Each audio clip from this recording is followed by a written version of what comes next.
పరిశుద్ధుడా జీవాధిపతి నీకు స్తోత్రాలు వందనాలు చెల్లించుకుంటూ ఉన్నాం నాయన. ఈ ఉదయకాల సమయంలో నీ గొప్ప నామాన్ని హెచ్చించడానికి మా హృదయపూర్వకమైన స్తుతి అర్పణలను మీ ముందు అర్పించడానికి మీరు ఇచ్చిన ఈ భాగ్యం బట్టి వందనాలు తండ్రి. అన్నిటికంటే మించి ఎక్కడ ఇద్దరు ముగ్గురు కూడి ఉంటారో వారి మధ్యలో ఉంటాను అని వాగ్దానం చేసిన మా ప్రభువా, ఈ స్థలమందు ఈ మందిరంలో మా మధ్యలో మీరు ఉన్నందుకై, నిశ్చయంగా ఉన్నందుకై వందనాలు చెల్లిస్తూ ఉన్నాము నాయన. ఆయన మీలో ఎవరికి దూరస్తుడు కాడు. ఆయనని తడవులాడి కనుగొందురేమో అని వారికి నివాస స్థలములను ఆయన ఏర్పరిచాను. తడవులాడి కనుగొనే అంత సమీపంగా మీరు మాకు ఉన్నందుకే స్తోత్రం చెల్లిస్తూ ఉన్నాం నాయన. మీ సన్నిధి లేనిదే మేము జీవించలేం ప్రభువా. అట్టి మీ సన్నిధిని మాకు అనుగ్రహించినందుకై ఈ పునరుత్థాన దినాన నిన్ను ఆరాధించడానికి, నిన్ను స్తుతించడానికి, నిన్ను కొనియాడడానికి మా హృదయపూర్వక ప్రేమంతటిని కూడా మా జీవితాల్లో మీరు చేసిన ప్రతి మేలుకై, ప్రతి మంచితనంకై, ప్రతి ఉపకారంకై, మీరు చూపించిన కృపలన్నిటికై సమస్త మహిమను, ఘనతను, ప్రభావాన్ని నీకే ఆరోపించుకుంటూ యేసయ్య సర్వశక్తిగల నామంలో ఈ స్తుతి ఆరాధన మీ పాదాల చెంత సమర్పించి వేడుకొనిచున్నాం మా తండ్రి.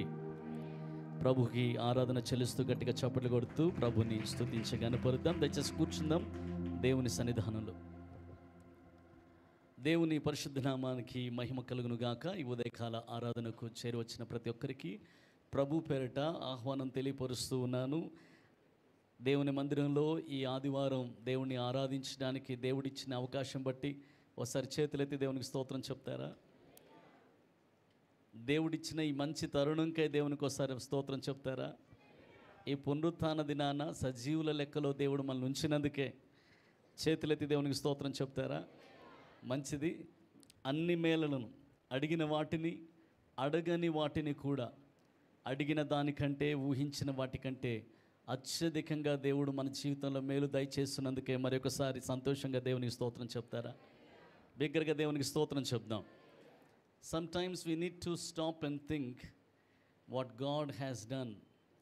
చాలాసార్లు మన జీవితంలో దేవుడు చేసిన మేళ్లను లెక్కించడానికి సమయం ఉండదు. ఆయన మేలు చేసుకుంటూ పోతాడు, మనం మేలు పొందుకుంటూ పోతుంటాం. ఆయన మేలు చేస్తూ ఉంటాడు, ఎన్నో మేలు చేస్తూ ఉంటాడు, మనం పొందుకుంటూ ముందుకెళ్ళిపోతూ ఉంటాం. కానీ we must take time to pause, think and thank him. మనము ఆగి దేవుడు మన వ్యక్తిగత జీవితాల్లో ఎన్ని మేలు చేశాడు, ఎలాంటి మేలు చేశాడు, వాటిని తలంచి జ్ఞాపకం చేసుకొని దేవునికి వందనాలు చెల్లించడానికి సమయం తీసుకోవాలి. అట్టి సమయంలో విశ్రాంతి దినము లేక ఆదివారం చాలా ప్రశస్తమైన గడియ. నేను నమ్ముతూ ఉన్నాను, ఎన్నో మేలను దేవుడు నా జీవితంలో చేశాడు. వాటన్నిటి బట్టి దేవునికి వందనాలు చెల్లించడానికి నేను ఇక్కడ ఉన్నాను అన్నవారు చేతులెత్తి స్తోత్రం చెప్తారా? దేవునికి మహిమ కలుగును గాక. ఈ ఉదయకాల ఆరాధనకు వచ్చిన ప్రతి ఒక్కరితోనూ ప్రభు ప్రత్యేకంగా మాట్లాడతాడని నేను నమ్ముతూ ఉన్నాను. వాక్యం వినడానికి మేము సిద్ధంగా ఉన్నామన్న వారు సరి బిగ్గరగా స్తోత్రం చెప్పండి. అలాగే మీ ప్రక్కన కూర్చున్న వారిని కూడా దీవించి దేవుడు నీతో మాట్లాడును గాక, దేవుడు నిన్ను ఆశీర్వదించును గాక అని వారిని ఒకసారి పలకరించి ఆశీర్వదించండి. ఆమెన్. దేవునికి స్తోత్రం కలుగును గాక. హల్లెలూయా. దయచేసి ఖాళీ చైర్స్ ఎక్కడెక్కడున్నా దయచేసి వాటిని ఫిలప్ చేయాల్సిందిగా మనవి చేస్తూ ఉన్నాను. వెనకాల నిలవబడే బ్రదర్స్ మీరు ఐడెంటిఫై చేయాలి. చైర్స్ ఎక్కడున్నాయో, ఖాళీగా ఎక్కడెక్కడ కనబడుతున్నాయో వాటిని ఐడెంటిఫై చేసి ఎవరు వచ్చినా వారికి ఆ చైర్స్ చూపించండి. ఓకే, మీరు దగ్గరికి వెళ్ళి చూపించాల్సిన అవసరం లేదు.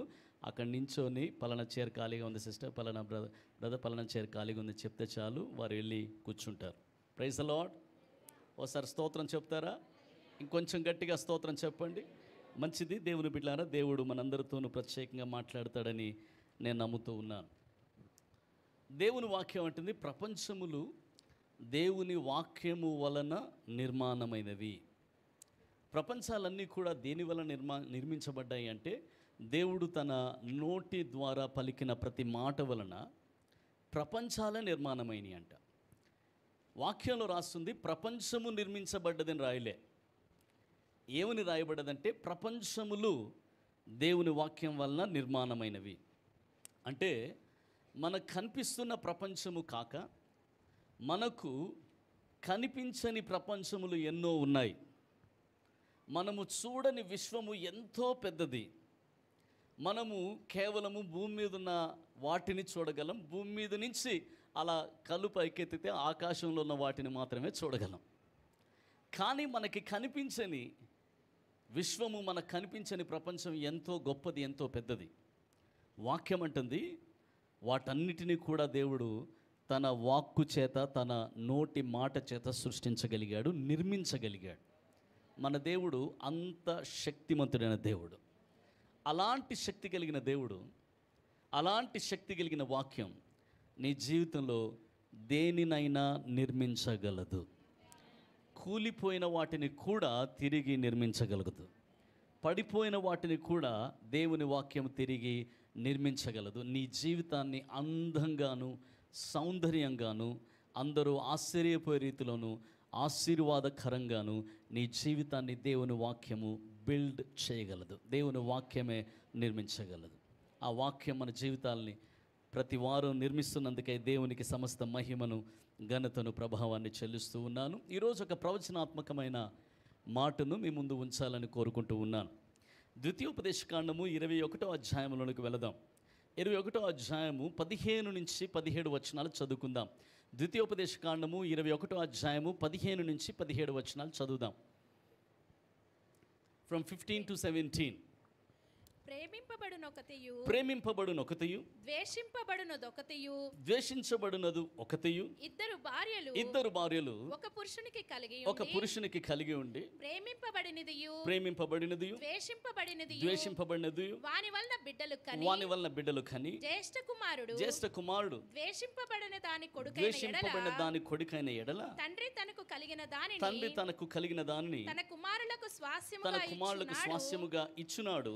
ద్వేషింపబడిన దాని కుమారుడైన జ్యేష్ఠునికి మారుగా ప్రేమింపబడిన దాని కుమారుని జ్యేష్ఠునిగా చేయకూడదు. ద్వేషింపబడిన దాని కుమారుని తండ్రి తన ఆస్తి అంతటిలో కుమారునికి తండ్రి తన ఆస్తి అంతటిలో రెట్టింపు భాగము ఇచ్చి వానినే జ్యేష్ఠునిగా ఎంచవలెను.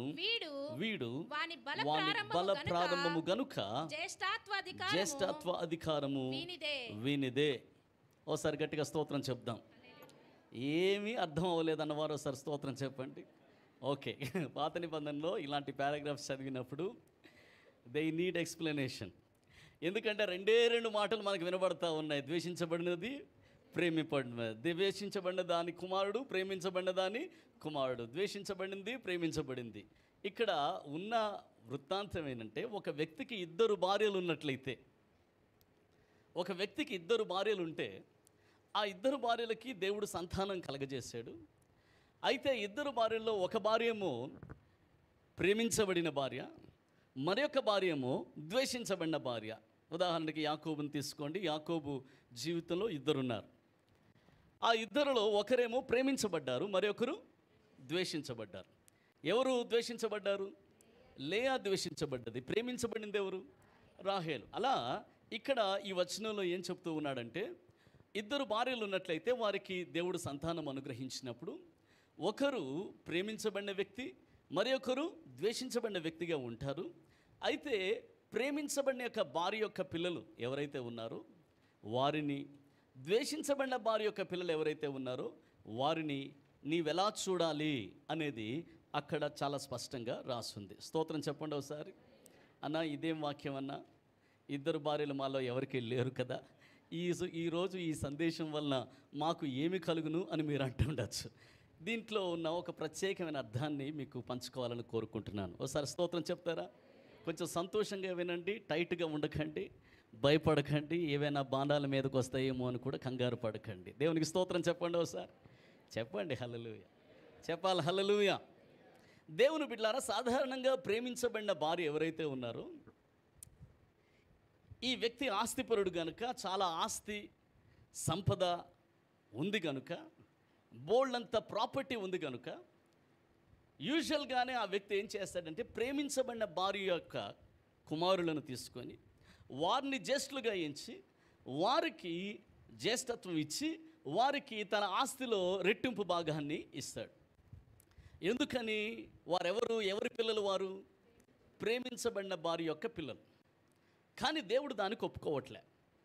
దేవుడు ఒప్పుకోకుండా ఏమంటున్నాడంటే, ఒకవేళ నీ భార్యను నువ్వు ద్వేషించినా, ద్వేషించబడిన భార్య యొక్క పిల్లలు వారిలో కుమారుడైన వాడు మొదట పుట్టి ఉంటే, ప్రేమించబడిన భార్య పిల్లల కంటే ద్వేషించబడిన భార్య యొక్క పిల్లలే మొదట జన్మించుంటే, ఆమె ద్వేషించబడినప్పటికీ ఆమె యొక్క కుమారుడినే జ్యేష్ఠ కుమారుడుగా ఎంచాలి అన్నాడు.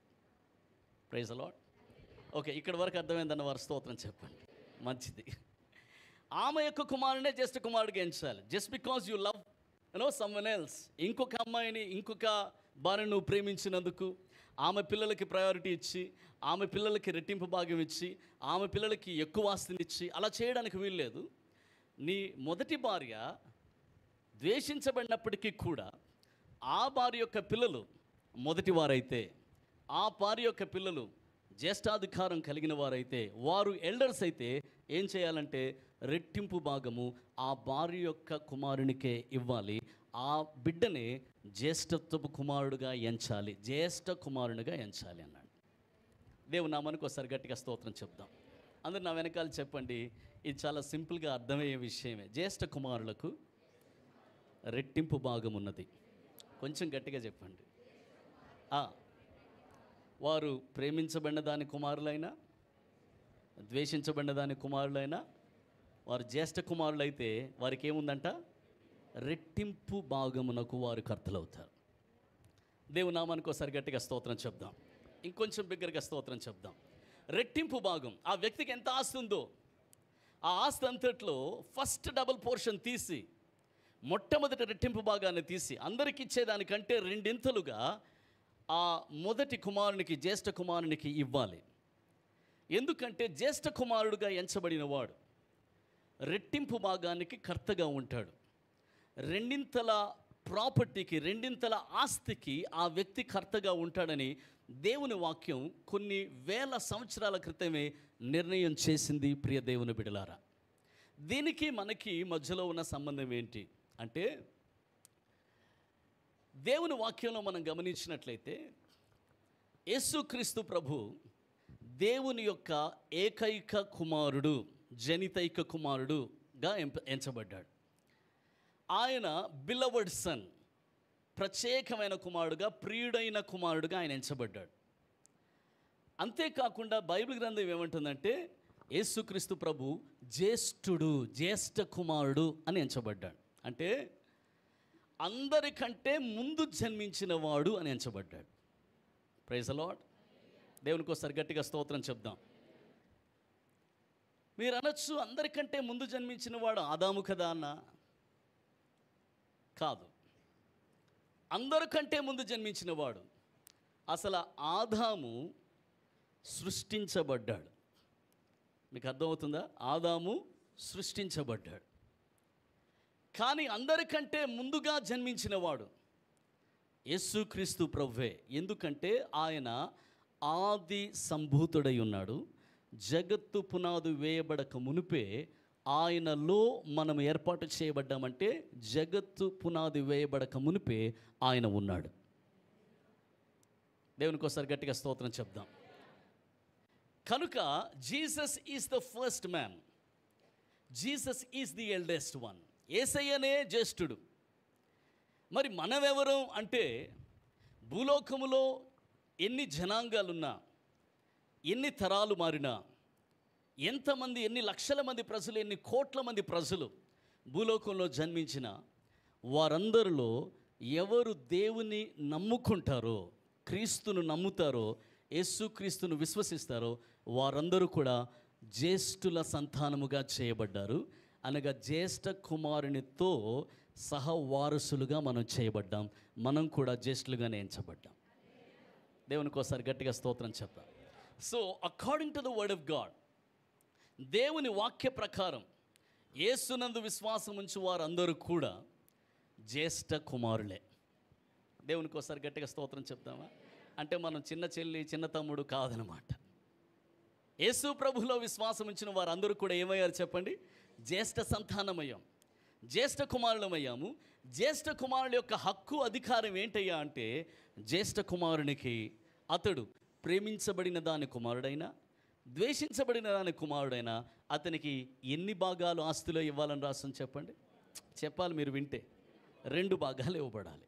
అంటే జ్యేష్ఠ కుమారులుగా జ్యేష్ఠ కుమార్తెలుగా మనలో ప్రతి ఒక్కరూ కూడా దేవుని వలన వచ్చే సమస్తములో 2 భాగములకు మనము కర్తలమై ఉన్నాము.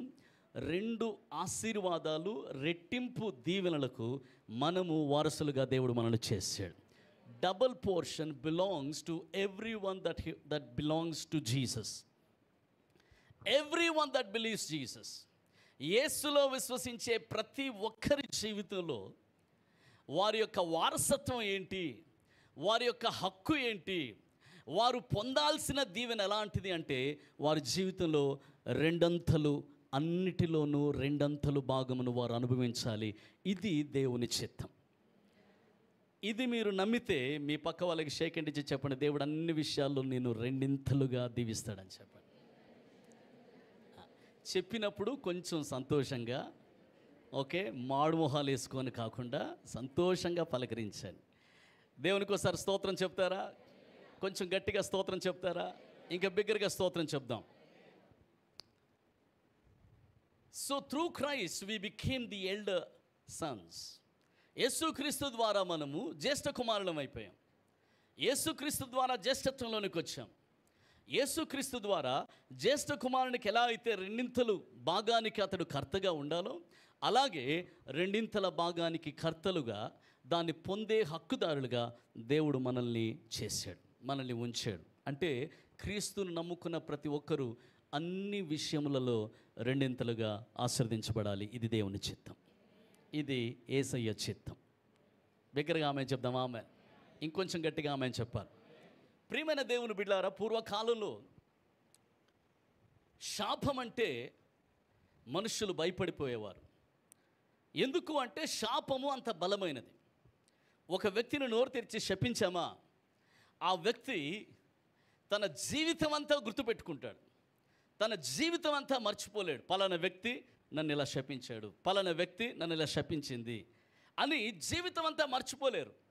అంతేకాకుండా ఎక్కడైనా ఏదైనా కీడు జరిగితే వెనువెంటనే ఎవరి మాట జ్ఞాపకం వస్తుందంటే, ఆ వ్యక్తి పలికిన మాట జ్ఞాపకం వస్తుంది, ఆ వ్యక్తి పలికిన శాపం జ్ఞాపకం వస్తుంది. వారు ఇలా అన్నారు కనుక నా జీవితంలో ఇలా జరిగింది.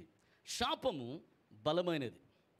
ఆ శాపం మన జీవితంలో నమ్మితే నిజంగానే జరుగుతుంది. పలానా వారు అన్నారు కాబట్టి నాకు ఇలా జరుగుతుందేమో అని నువ్వు నమ్మితే అలాగే జరుగుతుంది. కానీ శాపము కంటే ఆశీర్వాదం ఇంకా బలమైనది అని నమ్మితే ఏ శాపము నీ మీద పనిచేయదు, దేవుని ఆశీర్వాదం పనిచేస్తుంది. దేవునికి స్తోత్రం కలుగును గాక. బిగ్గరగా దేవుని నామానికి స్తోత్రం చెల్లిద్దాం. హల్లెలూయా. దేవుని ప్రజల గురించి దేవుని వాక్యం ఏం చెప్తుందో ఒక్కసారి ఈ మాట చదువుకుందాం. సంఖ్యాకాండములోనికి వెళ్ళండి. సంఖ్యాకాండము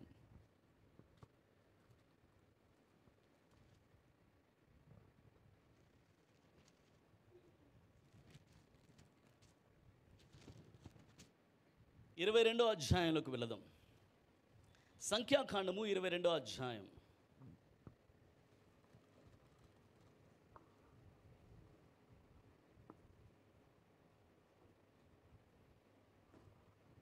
ఆరో వాక్యం చదవండి. కాబట్టి నీవు దయచేసి వచ్చి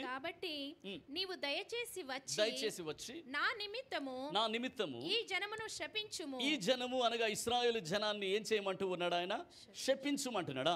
వారు నాకంటే ఏమై ఉన్నారంట? బలవంతులు. అందరు నా వెనకాల చెప్పండి, దేవుని ప్రజలు ఎప్పుడూ బలవంతులే. ఇంకొంచెం గట్టిగా చెప్పాలి, కొంచెం బలంగా చెప్పండి, ధైర్యంగా చెప్పండి, విశ్వాసంతో చెప్పండి. మీరు దేవుని ప్రజల్లో ఉన్నవారు అని నమ్మితే ధైర్యంగా ఇంకా గట్టిగా చెప్పండి, దేవుని ప్రజలు ఎప్పుడు బలవంతులు. ఒక రాజు అంటున్నాడు, ఏమని అంటున్నాడంటే వీరు నాకంటే బలవంతులు అంటున్నాడు. Look at the history of all the Kings, they all felt this. వారందరూ అనుకున్నది ఇదే. అబీమెలెకు అన్నాడు ఇస్సాకును చూసి, అయ్యా నువ్వు మాకంటే బలవంతుడవు అన్నాడు. అబ్రహామును చూసి, ఆ రోజుల్లో ఉన్న రాజులు చూసి అంటారు, అబ్రహమా నువ్వు మాకంటే బలవంతుడు అన్నాడు. దేవుడు అబ్రహాము గురించి మాట్లాడుతూ, అబ్రహాము ఒంటరిగానే నేను పిలిచాను, కానీ అబ్రహాము ఒకనాడు బలమైన జనాంగం అవుతాడు అని దేవుడు చూశాడు. దేవుని ప్రజలు ఎప్పుడు బలమైన వారే, వారు బలవంతులే. దేవునికి ఒకసారి గట్టిగా స్తోత్రం చెప్దాం. హల్లెలూయా. అయితే ఎందుకు బలవంతులు చూడండి, అక్కడ ఏమని రాస్తుందో చదువుదాం. వారిని హతము చేయుటకు నేను బలముందుదునేమో.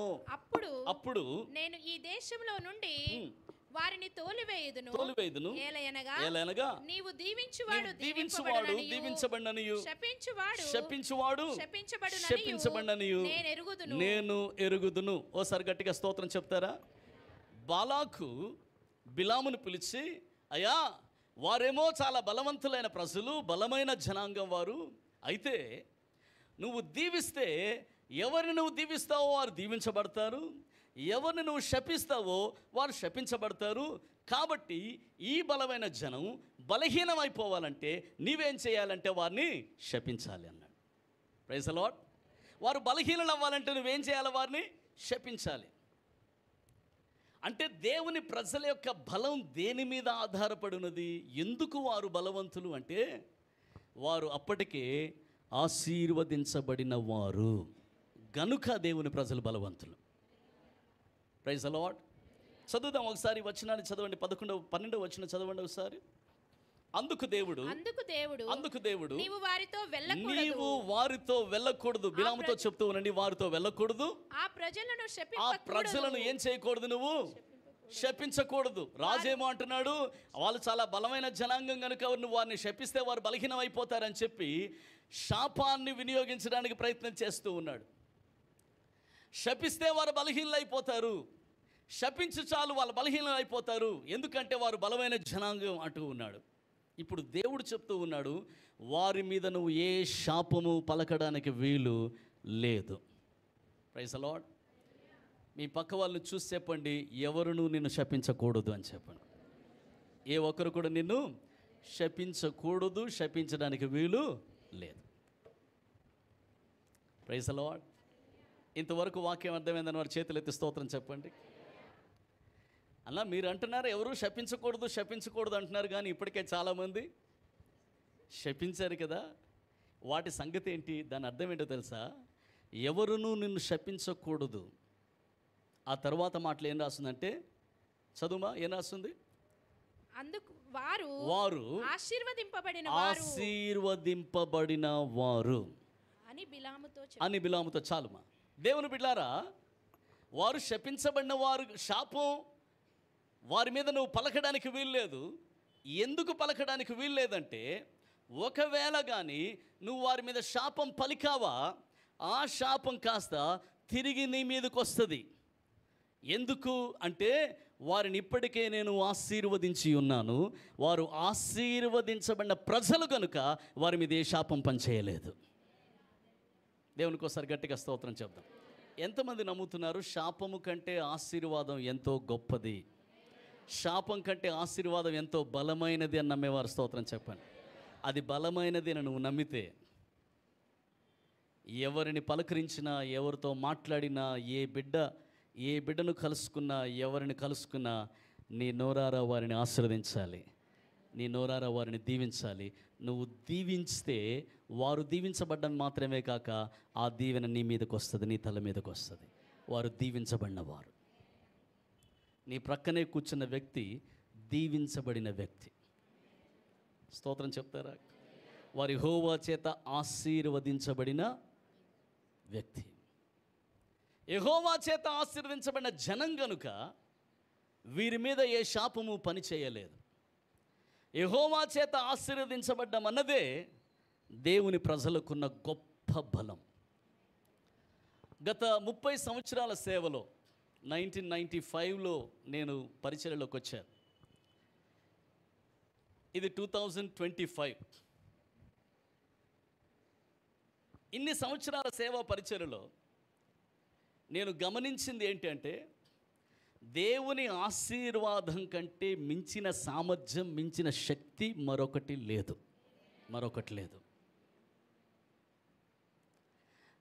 దేవుని ఆశీర్వాదం ఒక వ్యక్తిని ఎంత ఉన్నత స్థితికైనా హెచ్చించగలుగుతుంది. దేవుని ఆశీర్వాదం ఒక వ్యక్తిని ఎలాగైనా ట్రాన్స్ఫార్మ్ చేయగలుగుతుంది. ఆ వ్యక్తికి తెలిసి ఉండాలి దాన్ని పొందడం ఎలాగో. ఆ వ్యక్తికి ఆ ఆశీర్వాదాన్ని పొందే తాళపు చెవులు తెలుసుంటే, ఆ వ్యక్తి ఆశీర్వాదాన్ని దేవుని దగ్గర నుంచి సంపాదించుకునే జ్ఞానం ఉంటే, సంపాదించుకునే ఆలోచన ఉంటే, సంపాదించుకునే రీతిలో తన జీవితాన్ని మలచుకుంటే, ఆ ఆశీర్వాదానికి మించిన సామర్థ్యం వేరొకటి లేదు, వేరొక దానికి లేదు. అంతటి సామర్థ్యం, శక్తి దేవుని ఆశీర్వాదానికి ఉంది. అట్టి ఆశీర్వాదం సమృద్ధిగా రెండింతలుగా దేవుడు నీ మీద కుమ్మరించునుగాక. ఈ మాట మన జీవితంలో నెరవేరుతుంది నమ్మిన వారు చప్పట్లు కొట్టేసేకి స్తోత్రం చెల్లిద్దాం. రెండింతలుగా దేవుడు నిన్ను ప్రత్యేకంగా దీవించబోతూ ఉన్నాడు. ఒక ఆశీర్వాదానికే అంత సామర్థ్యం ఉంటే, ఒక దీవెనకే అంత శక్తి ఉంటే, ఒకసారి దేవుడు దీవిస్తేనే అంత శక్తిమంతులు, అంత బలవంతులైతే, అసలు దేవుని ఆశీర్వాదం కలిగినందుకే దేవుని ప్రజలు అంత బలవంతులుగా ఉంటే, అదే ఆశీర్వాదం రెండింతలుగా మన జీవితాల మీదకి వచ్చినప్పుడు ఇంకెంత బలవంతులం అవుతాం, ఇంకెంత గొప్పవారు అవుతాం, ఇంకెంత ఉన్నత స్థితికి మన జీవితాలు రాగలుగుతాయి. ఈరోజు దేవుడు ప్రవచనాత్మకంగా ఒక మాట మీ మీద విడుదల చేయమంటూ ఉన్నాడు. నీ మీద దేవుడు పలికిన ఆ ఆశీర్వాదం, నీ మీద దేవుడించిన ఆ ఆశీర్వాదం రెండంతలగును గాక. ఆమెన్లు వినబడలే, ఆమెన్లు వినబడట్లే, అసలు మీ ఆమెన్లో బలమే లేదు. ఇంకొంచెం గట్టిగా ఆమె చెప్తారా? నీ మీద దేవుడు పెట్టిన ఆశీర్వాదం రెండింతలగును గాక. మే ఇట్ బికమ్ డబుల్, అది రెండింతలుగా మారును గాక. దేవునికి స్తోత్రం కలుగును గాక. దేవుని బిడ్డలారని నేను నమ్ముతున్నాను. ఈ ఉదయకాల సమయం ఆరాధనకు వచ్చిన ప్రతి కుటుంబం మీద దేవుడు రెండింతలుగా సమస్తమైన దీవెనలను కుమ్మరించబోతూ ఉన్నాడు. అన్నిటిలోనూ దేవుడు రెండింతలు నీకు అనుగ్రహించబోతూ ఉన్నాడు. ఒక ముగ్గురికి షేక్ హ్యాండ్ ఇచ్చి చెప్పండి, అన్నిట్లోనూ దేవుడు రెండింతలు నీకు ఇస్తాడని చెప్పండి.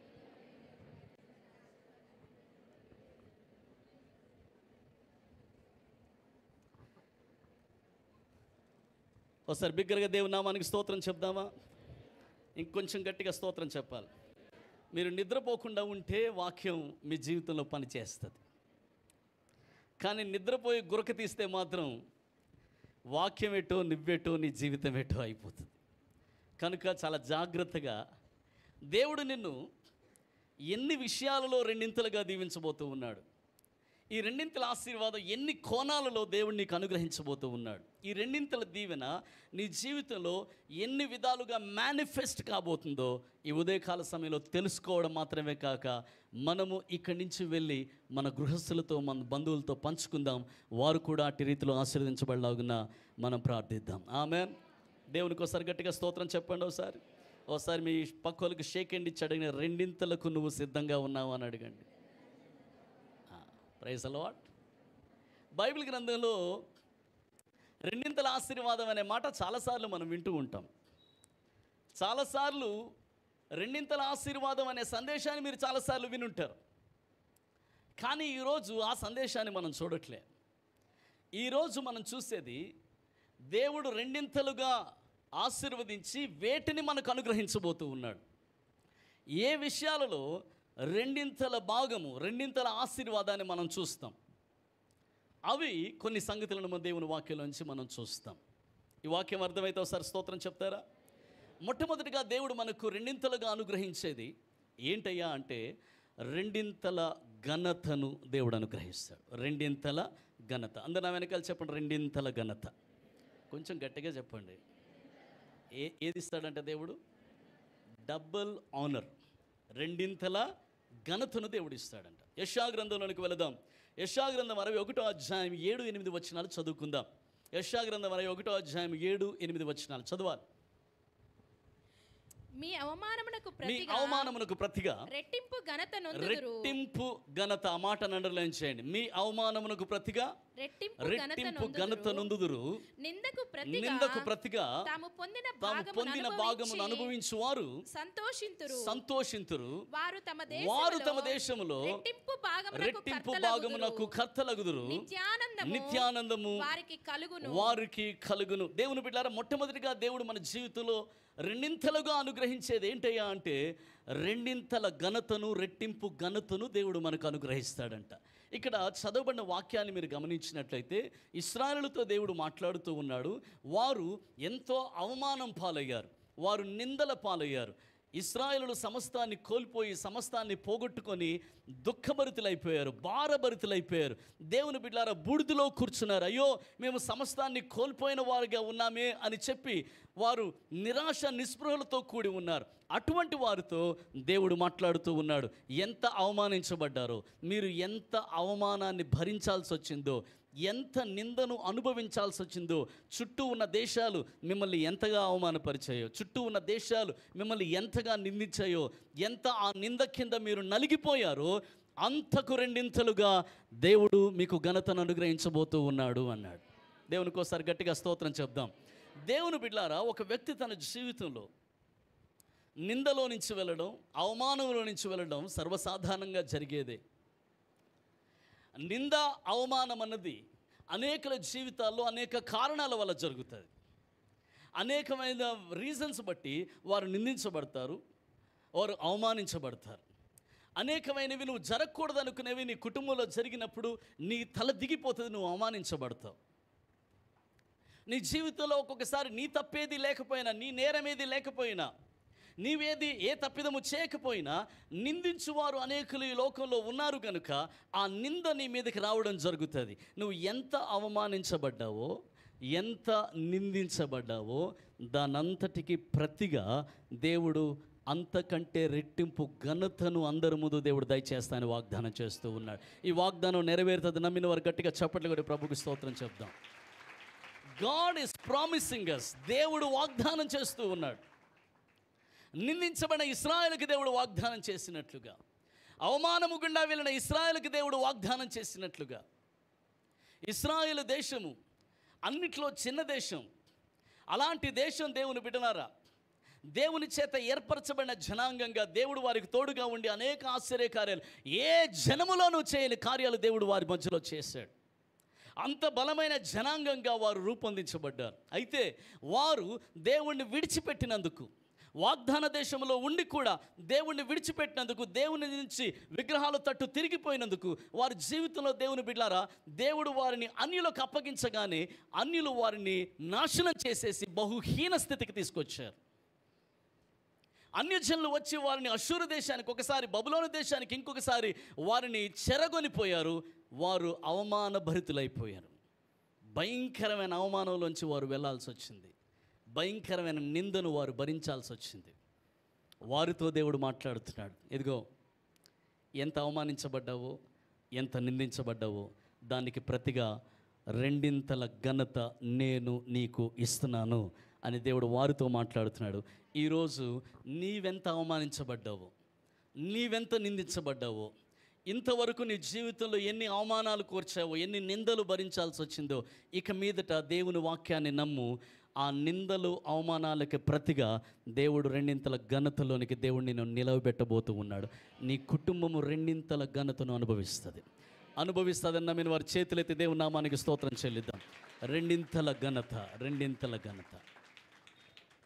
అయితే ఈ రెండింతల ఘనత ఎవరికయ్యా అంటే, వాక్యంలో రాయబడింది 61వ అధ్యాయం, యెషయా గ్రంథం 61వ అధ్యాయంలో 4వ వాక్యం ఒకసారి చూడండి. చాలా కాలము నుండి పాడుగానున్న స్థలములను వారు కట్టుదురు. మా ఒక్క నిమిషం.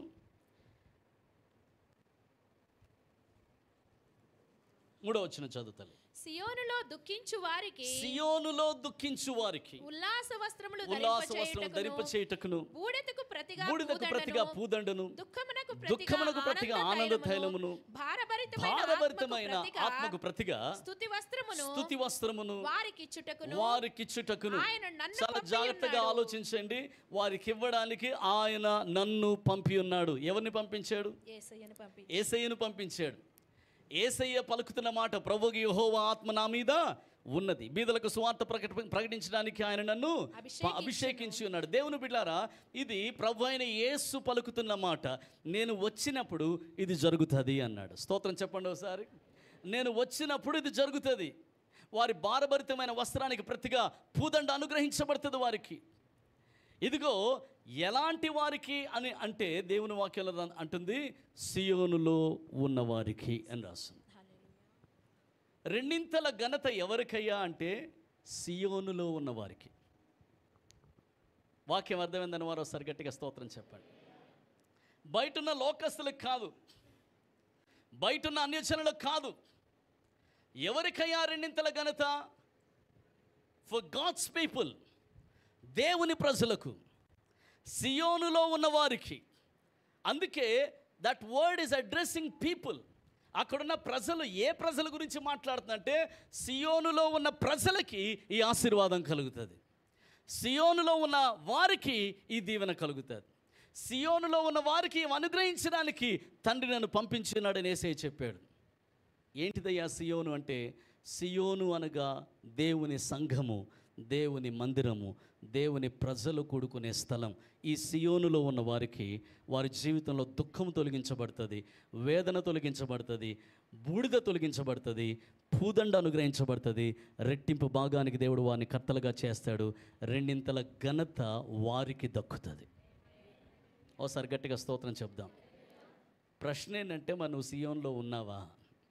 సియోనులో నీవు ఉన్నావా? సియోనులో చేర్చబడ్డావా? సియోనులోనికి వచ్చావా? ఎక్కడన్నా ఈ సియోను? సియోను, జాయన్ ఈజ్ చర్చ్. సంఘమే సియోను. రక్షించబడి సంఘంలో చేర్చబడిన ప్రతి వ్యక్తి కూడా ఎక్కడ చేరుతూ ఉన్నారు, దేంట్లో చేర్చబడుతూ ఉన్నారంటే జాయన్లోనికి, సియోనులోనికి వారు వస్తూ ఉన్నారు. ఈరోజు దేవుడు మనల్ని సియోనులో చేర్చుకున్నందుకు ఒకసారి గట్టిగా స్తోత్రం చెప్దాం. దేవుని బిడ్డలారా, సియోనులో ఉన్న వారికంట దేవుడు వారి అవమానం అంతటిని తొలగించి, వారి నిందంతటిని తొలగించి, వారు ఎన్ని అవమానాల గుండా వెళ్ళారో వాటన్నిటిని తొలగించి, దానికి బదులుగా, దానికి ప్రతిగా రెండింతల ఘనతను నిశ్చయంగా దయచేస్తానని దేవుడు వాగ్దానం చేస్తూ ఉన్నాడు. ఈ వాగ్దానము నీవు, నీ పిల్లలు, నీ కుటుంబము సంతరించుకొందురుగాక. కొన్ని సంవత్సరాల తరబడి వస్తున్న అవమానము, నింద కొట్టివేయబడునుగాక. నీవు ఇక మీదట ఘనతను కాదు, రెండింతల ఘనతను నువ్వు పొందుకుందావు గాక. ఈ మాట అర్థమైందని మరి చేతులెత్తి స్తోత్రం చెప్దాం.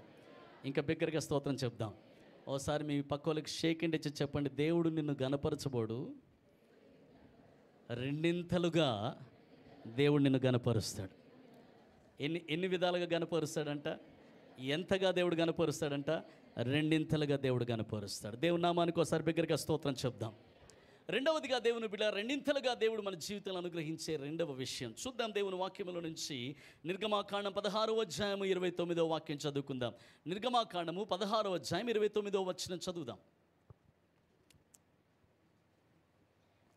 నిర్గమ 16:29. చూడుడి నిశ్చయముగా యెహోవా ఈ విశ్రాంతి దినమును ఆచరించుటకు సెలవిచ్చెను గనుక ఆరవ దినమున రెండు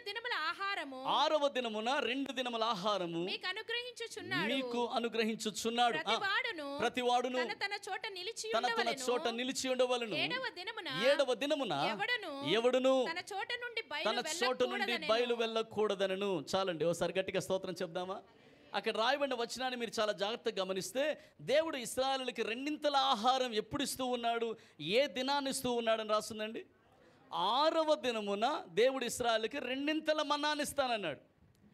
7వ దినాన మన్నా కోసం డేక్షా పట్టుకొని బయటికి బయలుదేరి వెళ్ళినా కూడా, పెద్ద పెద్ద దండాలు పట్టుకొని బయటికి బయలుదేరి, ఇదిగో మన్నా ఎక్కడ, మన్నాను కురిపించినావు. ఈరోజు మన్నా లేదంటాడు దేవుడు. బండ నుండి నీళ్ళిచ్చినావు ప్రభాను, మన్నా దయచేసే దేవుడు నాయన. మోషే ప్రార్థించగా మన్నాను కురిపించితివే. ఆ పాట పాడినా కూడా విశ్రాంతి దినాన నీవు ఈ డేక్షా పట్టుకొని, ఈ పాత్రను పట్టుకొని, మా ఇంటి వారందరి కోసం మన్నాను గ్యాదర్ చేయడానికి బయట తిరుగుతున్నానని నువ్వు ఎంత బయట తిరిగినా ఆ రోజు నీకు మన్నా బయట దొరకదు. ఎందుకు దొరకదయ్యా అంటే, ఆ రోజు కావలసిన మన్నాను దేవుడు ముందు రోజే, అనగా 6వ దినమునని రెండింతలుగా దేవుడు అనుగ్రహించి ఉన్నాడు. దీనిని ఏమంటారో తెలుసా? రెండింతల సమకూర్పు అంటారు. రెండింతల సమకూర్పు. అందరు నా వెనకాల చెప్పండి, రెండింతల సమకూర్పు. ఇంకొంచెం గట్టిగా చెప్పాలి.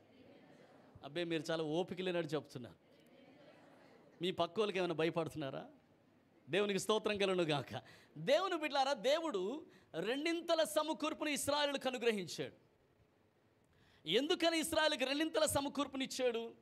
వారు రెండింతలు ఎప్పుడు అనుభవించారు?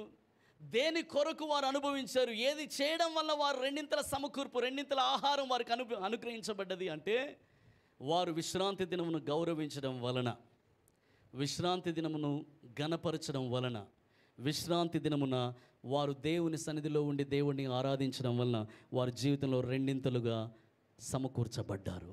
సమస్తమును సమకూర్చి వారికి రెండింతలు దేవుడు అనుగ్రహించాడు. ఓసారి గట్టిగా స్తోత్రం చెప్దాం. ఇంకొంచెం గట్టిగా స్తోత్రం చెప్పాలి. ఈరోజు చాలామంది జీవితంలో రెండింతల సమకూర్పు లేకపోవడానికి గల కారణం ఏంటి అంటే, సంవత్సరానికి 2 మార్లు దేవుని మందిరానికి వస్తారు కనుక. సంవత్సరానికి 2 సార్లు కనపడతారు. వారి జీవితంలో 2 మార్లు కనపడతారు. రెండింతలు ఉండదు, 2 మార్లే కనబడతారు అంతే. ఓసారి కనబడితే జనవరి 1న కనబడతారు, లేదా కనబడితే డిసెంబర్ 25న కనబడతారు. మరి ఇంకెప్పుడు వారు ఇక్కడ ఈ మందిరం గురించి అనట్లేదు, అసలు ఏ మందిరానికి పోరు. ఓ ఫ్యామిలీ, నాకు తెలిసిన ఫ్యామిలీ, ఒక ఫ్యామిలీ ఉంది, మాకు రిలేటివ్స్ అవుతారు వాళ్ళు. నేను అడిగాను, అక్క మీరు ఏ చర్చ్కి వెళ్తారు, ఇక్కడ దగ్గరలో ఏ చర్చ్కి వెళ్తారు అంటే, మేము ఇక్కడ బాప్టిస్ట్ చర్చ్ మెంబర్స్ మేము అన్నది. సరే అక్క, అసలు చర్చ్కి సండే సర్వీస్కి ఎన్ని గంటలకు వెళ్తారు?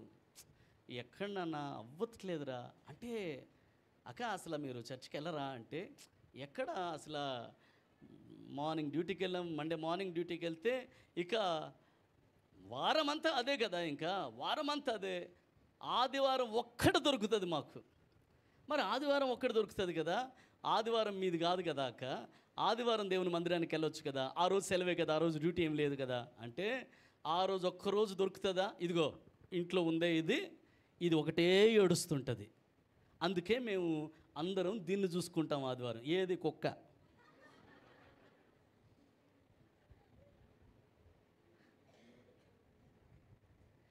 వీళ్ళు చర్చికి వెళ్తుంటానంట, అది ఏడుస్తుంటుందంట. అది ఏడుస్తుంది కాబట్టి దానికోసం వీళ్ళు చర్చే మానేశారంట. చర్చి ముఖం ఎలాగుంటుందో వీళ్ళకి తెలియదు. ఎందుకంటే పాస్టర్లు ప్రతి నెల కంపల్సరీ వస్తారు కాబట్టి, ఇంటికి దర్శిస్తారు కాబట్టి, అయ్యగారు వచ్చాడు, ఆశీర్వదించేశాడు, ప్రార్థన చేసేసాడు, కొబ్బరి నూనె ప్రార్థన చేసేసాడు, మాకు కావాల్సిన ఆశీర్వాదాలన్నీ మా ఇంటి వరకే వచ్చేసినాయి కాబట్టి మేము ఇంకా ఎక్కడికి వెళ్ళాల్సిన అవసరత, ఏ మందిరానికి వెళ్ళాల్సిన అవసరత లేదు అని తలంచేవారు చాలామంది ఉన్నారు. వారి జీవితంలో ఏం కోల్పోతున్నారో వారికే తెలియదు. రెండింతల సమకూర్పు నువ్వు చూడాలి అంటే ప్రతి విశ్రాంతి దినమును ఘనపరచాలి. ప్రతి విశ్రాంతి దినమున దేవుని మందిరంలో కనబడాలి. దేవుని మందిరంలో ఆయన్ని ఆరాధించాలి, ఆయన స్తుతించాలి, ఆయన మాటను పట్టుకొని నీ గృహానికి వెళ్ళాలి. ఇంతవరకు వాక్యం అర్థమైందన్న వారు గట్టిగా చప్పట్లు కూడా స్తోత్రం చెప్తాం. మీరు చాలా చప్పగా కొడుతున్నారంటే మీలో చాలామంది దొంగలు ఉన్నారని అర్థం. కొంతమంది చెప్తారు, చర్చి చాలా దూరం అయిపోయిందన్న, చర్చి చాలా దూరం అయిపోయిందన్న, అందుకే రాలేకపోతాం. అదే మాట నీ ఆఫీస్లో చెప్పగలవా? ఆఫీస్ చాలా దూరం అయిపోతుంది సార్ చెప్పగలవా? దూరం అయిపోతుందా? సరే అయితే రెసిగ్నేషన్ ఇచ్చేయి, నీ స్థానంలో ఇంకొకరిని తీసుకుంటామంటారు. ఆ మాట నువ్వు ఆఫీస్లో చెప్పలేవు, నీ వర్క్ ప్లేస్లో చెప్పలేవు. కానీ చర్చ్ దగ్గర మాత్రం, చర్చి అందరికీ సమీపంగా ఉండాలి, అందరికీ దగ్గరగా ఉండాలి, ఇంటి పక్కనే ఉండాలి. చర్చ్ అంటే 1 కిలోమీటర్ దూరం కూడా ఉండకూడదు మనకు, అసలు దూరం అయిపోతే వెళ్ళకూడదు అసలు. అలాంటి జీవితాలు రెండింతల ఆశీర్వాదాలు చూడలేవు. ప్రియ దేవుని బిడ్డలారా, మీరు విశ్రాంతి దినము ఆచరించుట కొరకు, ఆ విశ్రాంతి దినమును బట్టి దేవుని సన్నిధిలో మీరు ఉండాల్సిన అవసరం ఉంది కనుక దాన్ని బట్టి నేను మీకు రెండింతలుగా 6వ దినమున మీకు అనుగ్రహిస్తూ ఉన్నాను. Just because I want you to see, I want you to stand in my presence on that rest day, on that day, because of that day I am giving you double portion of this food. ఈ రెండింతల సమకూర్పు ఎందుకు ఇస్తున్నానో తెలుసా? ఎందుకు అనుగ్రహిస్తున్నానో తెలుసా? ఈ రెండింతల సమకూర్పు నీవు నా సన్నిధిలో విశ్రాంతి దినాన కనబడాలని. స్తోత్రం చెప్పండి. మీ పక్కోళ్ళకి షేక్ హ్యాండ్ ఇచ్చి ఒకసారి అడగండి, ఎన్ని యాబ్సెంట్లు ఉన్నాయి అని అడగండి. అన్ని ప్రెసెంట్లేనా? దేవుని నామానికి ఒకసారి గట్టిగా స్తోత్రం చెప్పండి. అబ్బే మీరు స్తోత్రాలు చెప్పట్లేదు అసలు. చెప్పండి హల్లెలూయా. ఎన్ని కారణాలు ఉంటాయో. ఏమో చర్చికి రాలేదు, ఆ రోజు తలకు నూనె పెట్టుకున్నానన్న. తలకు నూనె పెట్టుకుంటూ రాకూడదా? ఏమో మీ ఫ్యామిలీ అంతా చర్చిలో కనబడలేదు, ఆ రోజు చేపల కూర వండి ఉంటారన్నా. అంటే చేపల కూర వండితే కూడా చర్చ ఎగ్గొట్టాలన్నా? ఒక ఆవిడకి ఏ కారణం దొరకలే, ఏమా రాలేదంటే ఏం చెప్పాలి అర్థం ఒక అన్న విరోచనాలన్నా అదే నీకు కలుగునుగాక అన్న. We need to understand the importance. దేవుని సన్నిధిలో మనము విశ్రాంతి దినమున కనబడే ఆ ప్రాముఖ్యతను గ్రహించిన వారమైతే రెండింతల సమకూర్పును మన జీవితాల్లో నిశ్చయంగా చూస్తాం. బిగ్గరగా ఆమెన్ చెప్తాం. ఆమెన్. మొదటిది రెండింతల ఘనత, రెండవది రెండింతల సమకూర్పు. ఒక ముగ్గురికి షేక్ హ్యాండ్ ఇచ్చి చెప్పండి, రెండింతలుగా దేవుడు నీకు సమస్తము సమకూర్చునుగాక. రెండింతలుగా దేవుడు నీకు సమస్తమును సమకూర్చునుగాక. ఆమెన్. ఎంతమంది నమ్ముతున్నారు రెండింతల సమకూర్పును చూస్తామని నమ్మిన వారు స్తోత్రం చెప్పండి. దేవుని బిడ్డలారా, మూడవది చూద్దాం. జకరియా గ్రంథం 9వ అధ్యాయం 12వ వాక్యం చదువుకుందాం. జకరియా గ్రంథం 9వ అధ్యాయం 12వ వాక్యం.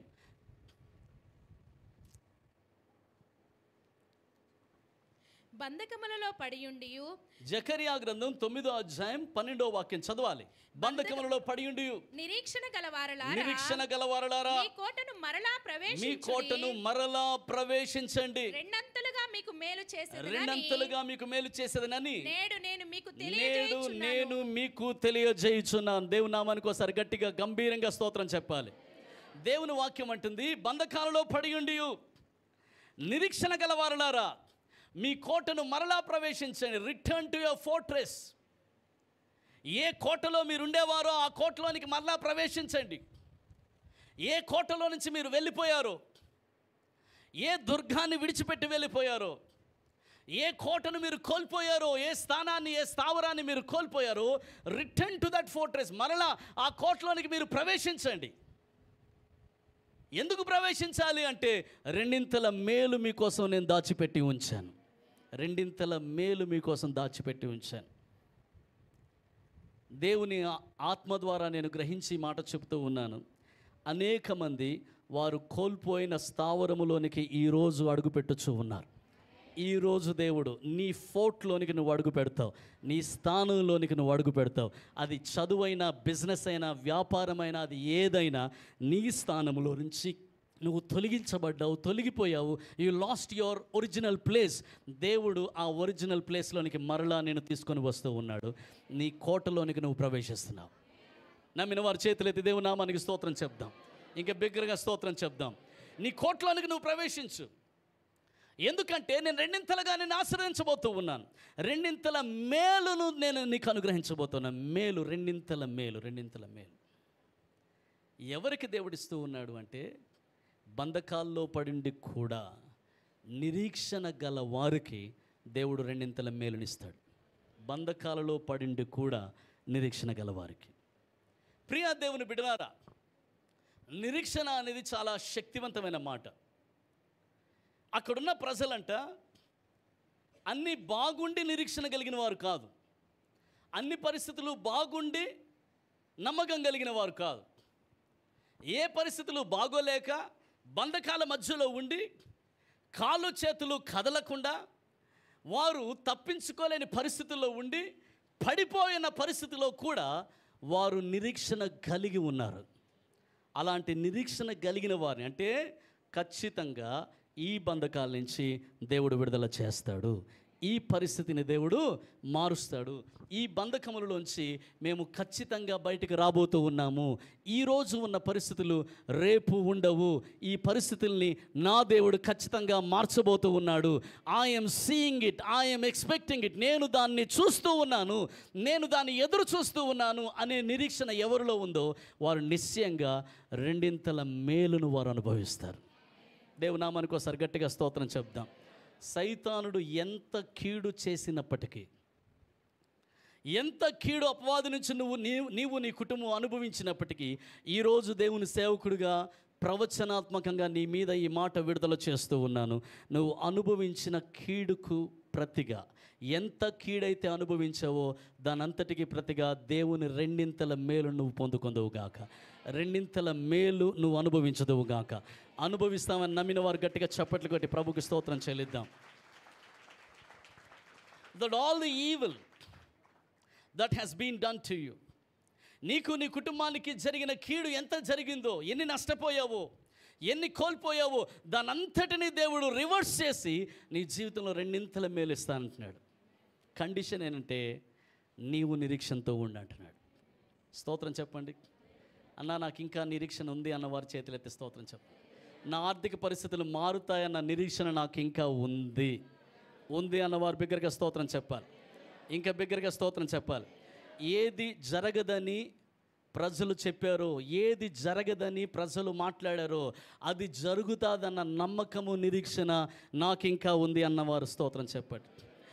ఏది నీ జీవితంలో జరగాలన్నా అది ఆలస్యం అయిపోయింది, ఇక మీదట జరగదు అని ప్రజలు చెప్పారో దాని గురించి కూడా జరుగుతుందన్న నమ్మకం, నిరీక్షణ నాకుంది. ఆ ఎదురు చూపుతో నేను ఉన్నాను వారి చేతులెత్తి దేవుని నామానికి స్తోత్రం చెప్తాం. హల్లెలూయా. నిరీక్షణ కలిగి ఉంటే అటువంటి వారంట రెండింతల మేలును అనుభవిస్తారు. మొట్టమొదటిది రెండింతల ఘనత, రెండవది రెండింతల, మూడవది రెండింతల మేలు. ఏదో ఒకసారి చెప్పండి. మీరు చాలా మంచి స్టూడెంట్స్ కాబట్టి చెప్పాలి. రెండింతల ఘనత, ఓకే. రెండింతల సమకూర్పు, మూడవది రెండింతల మేలు. ఈ మూడు విషయాల్ని మీరు ప్రత్యేకంగా దేవునిలో అనుభవించదురుగాక.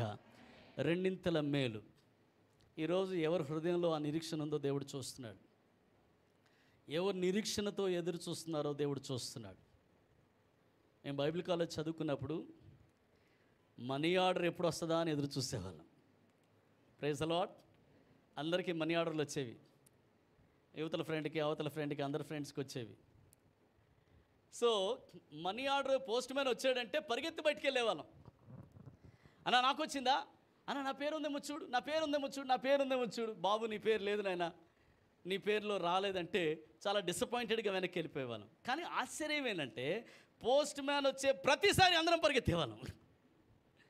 ఎందుకంటే ఏమో పోయిన నెల పంపించకపోతే ఈ నెలైనా పంపిస్తారు కదా, పోయిన నెల జ్ఞాపకం లేకపోతే ఈ నెలనా నన్ను జ్ఞాపకం చేసుకుంటారు కదా నా ఇంటివారు, ఏదో ఒక రోజున పంపిస్తారు కదా అనే ఒక నిరీక్షణ, ఎదురుచూపు.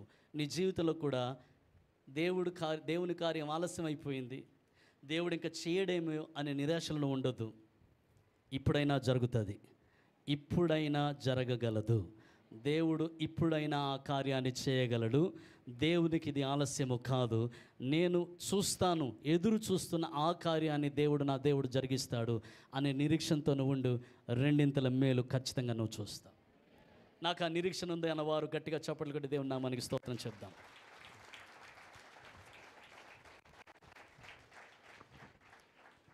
ఒకసారి మీ పక్క వాళ్ళని అడగండి, నిరీక్షణ ఉందా అని అడగండి. అలా కాదు, మన లాంగ్వేజ్లో అడుగుదాం, అసలు నమ్మకాలు ఉన్నాయా అని అడగండి. ఇది మన లాంగ్వేజ్. Praise the lord. చాలామంది చెప్తారు కదా, అన్న డాక్టర్ ఏం చెప్పాడు అంటే వాళ్ళు ఏమంటారు, నమ్మకాలు లేవన్నాడు, నమ్మకాలే లేవన్నాడు, ఇంకా మీరు హోప్ వదులుకోండి అన్నాడు. అలాంటి పరిస్థితిలో ఈరోజు ఎవరైనా ఉండొచ్చు ఈ స్థలంలో.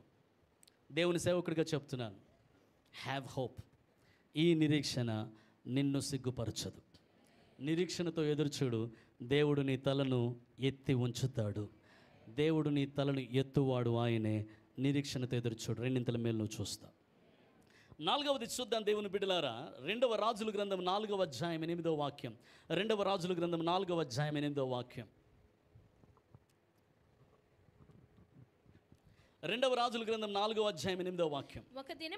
ఒక దినమందు ఎలీషా షూనేము పట్టణమునకు పోగా అచ్చట ఘనురాలైన ఒక స్త్రీ భోజనమునకు రమ్మని అతని బలవంతము చేసెను గనుక అతడు ఆ మార్గమున వచ్చినప్పుడెల్లా ఆమె ఇంట భోజనము చేయుచు వచ్చెను. చాలండి, ఒకసారి స్తోత్రం చెప్దాం. ఇక్కడ ఒక పట్టణం, ఆ వచనాలన్నీ మనం చదవం, కానీ ఒక పట్టణం పేరు రాస్తుంది.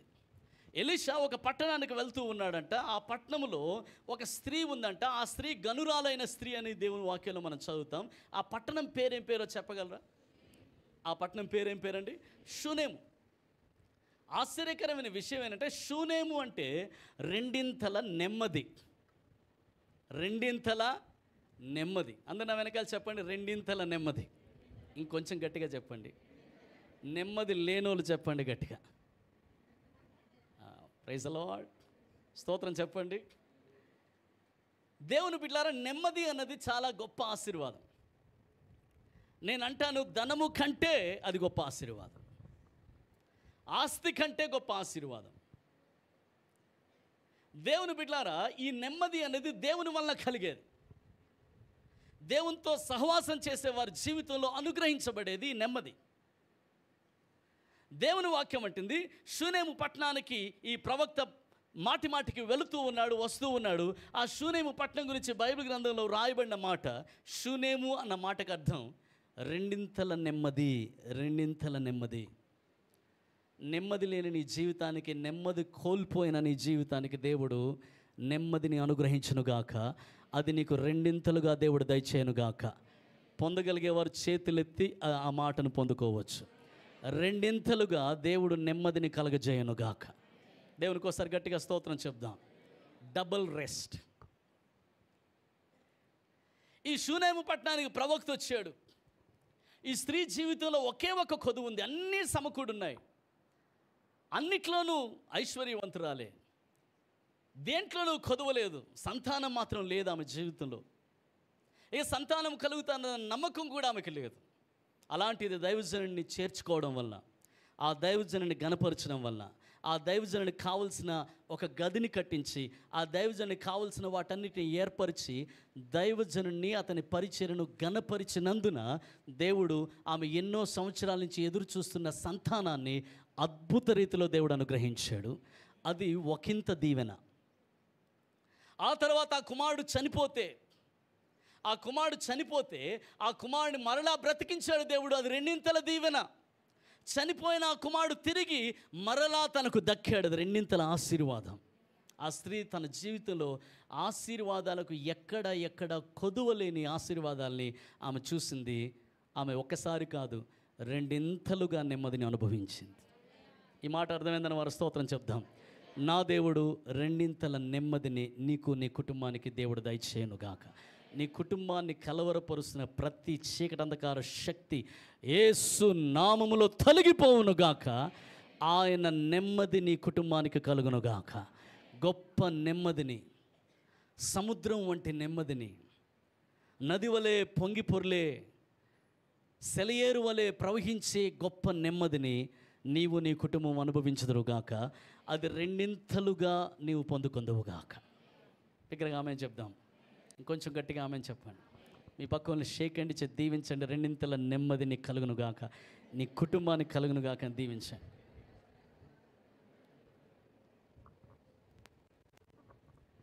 ఎందుకని ఈ స్త్రీ రెండింతల నెమ్మదిని పొందిందో తెలుసా?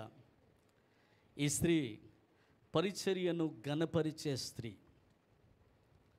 పరిచర్యను గణపరిచే స్త్రీ. వచ్చిన పరిచారకుడిని గణపరిచే ఒక గనురాలిమే. మన జీవితంలో దేవుని బిడ్డలారా, పరిచర్యను గణపరిచే వ్యక్తులుగా మనం ఉన్నట్లయితే, దేవుని పరిచర్యని, దేవుని సంఘాన్ని, దేవుని సేవను గణపరిచే వ్యక్తులుగా మనం ఉన్నట్లయితే, ఆ పరిచర్యతో నిలవబడే వ్యక్తులుగా మనం ఉన్నట్లయితే, నిశ్చయముగా ఈ స్త్రీకి రెండింతల నెమ్మది దొరికినట్లు మన జీవితంలో కూడా ఈ రెండింతల సమాధానము, నెమ్మది నిశ్చయంగా అనుభవిస్తాం. The Lord will give you rest. Rest అంటే ఏంటో తెలుసా? నువ్వు నిద్రపోయేది కాదు. రెస్ట్ అంటే ఏంటో తెలుసా? నువ్వు ప్రశాంతంగా నిద్రపోయేది కాదు. రెస్ట్ అంటే ఏంటంటే ఇశ్రాయేలులు విశ్రాంతిలో అడుగుపెట్టినట్లుగా నీవు విశ్రాంతిలో అడుగు పెట్టాలి. అంటే అర్థమేనంటే ఇప్పుడు మనకు దేవుడు విశ్రాంతిని దయచేసి ఉన్నాడు, ఇప్పుడు నా దేవుడు నాకు నెమ్మదిని కలగజేసి ఉన్నాడని ఇస్సాకు చెప్పినట్లుగా అలాంటి విశ్రాంతిలోకి నువ్వు అడుగు పెట్టాలి. ఇంతకాలం నాకున్న ఈ స్ట్రగుల్స్ అన్ని దాటి ఇప్పుడు దేవుని నెమ్మదిని నేను చూడగలుగుతూ ఉన్నాను. ఇప్పుడు దేవుడు నన్ను సెటిల్ చేశాడు, ఇప్పుడు దేవుడు నన్ను స్థిరపరిచాడు, ఇప్పుడు దేవుడు నా ప్రయాణానికి ఒక రెస్ట్ని అనుగ్రహించాడు. అలాంటి రెస్ట్ నీకు నీ కుటుంబానికి దేవుడు దయచేయనుగాక. అటువంటి సమాధానమును నెమ్మదిని నువ్వు అనుభవించదువుగాక. అది రెండింతలుగా నీకు దేవుడు దయచేయనుగాక. ఒకసారి మీ పక్క వాళ్ళకి ఒక ముగ్గురికి షేక్ ఇచ్చి చెప్పండి, రెండింతలుగా దేవుడు నిన్ను స్థిరపరచునుగాక అని చెప్పండి. Praise the Lord. దేవుని నామానికి ఒకసారి బిగ్గరగా స్తోత్రం చెప్పగలరా? కొంచెం గట్టిగా దేవునికి స్తోత్రం చెప్పగలరా? దేవునికి స్తోత్రం కలుగును గాక. ఎన్ని విన్నాం మనం? మొదటిది ఓకే, రెండవది రెండింతల సమకూరు, మూడవది రెండింతల మేలు, నాలుగవది రెండింతల నెమ్మది. ఐదవ సంగతి చూద్దాం దేవుని వాక్యంలో నుంచి. 2వ రాజుల గ్రంథము 2వ అధ్యాయము 9వ వాక్యం చదువుకుందాం. 2వ రాజుల గ్రంథం 2వ అధ్యాయం 9వ వాక్యం. 2వ రాజులు 2వ అధ్యాయం 9వ వాక్యం. వారు దాటిపోయిన తరువాత ఏలియా ఎలీషాను చూచి నేను నీ యొద్ద నుండి తీయబడక మునుపు నీ కొరకు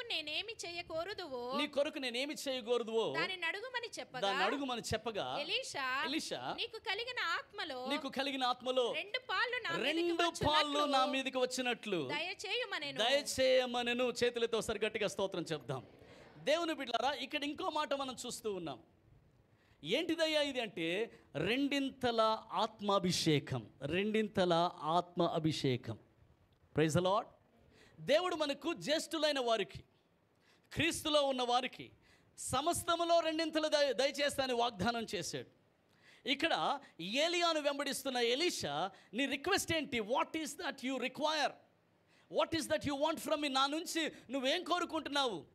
ఏది నువ్వు ఆశిస్తున్నావు నాకు తెలియపరచు అని చెప్పి ఎలీషాను అడిగితే ఎలీషా అంటాడయ్యా, నాకేం అక్కర్లేదు, నీ మీద దేవుని ఆత్మ అభిషేకం ఎంతైతే ఉన్నదో అది నాకు రెండింతలుగా కావాలి అన్నాడు. స్తోత్రం చెప్పండి. మీకు ఒక సంగతి చెప్తాను, అభిషేకము కంటే అమూల్యమైనది, శక్తివంతమైనది మరి ఒకటి లేదు.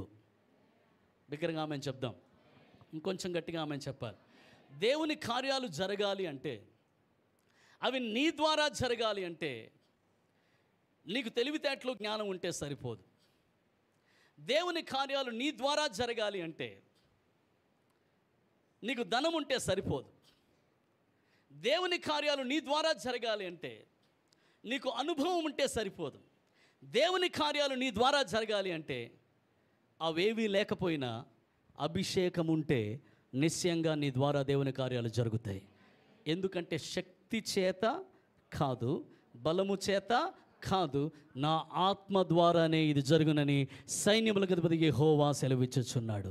ఆయన ఆత్మాభిషేకం ద్వారా ఏ కార్యమైనా సాధ్యమవుతుంది. నీ ద్వారా దేవుని కార్యాలు జరుగుతాయి.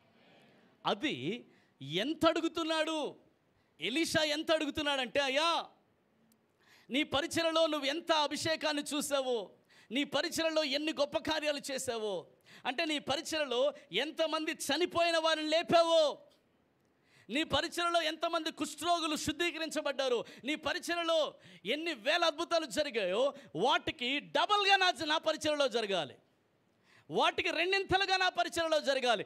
ఇది నాకున్న ఆశ. అంటే అయితే నేను పైకి వెళుతూ ఉంటుండగా నేను నీకు కనబడిన ఎడల అది నీదవుతుంది.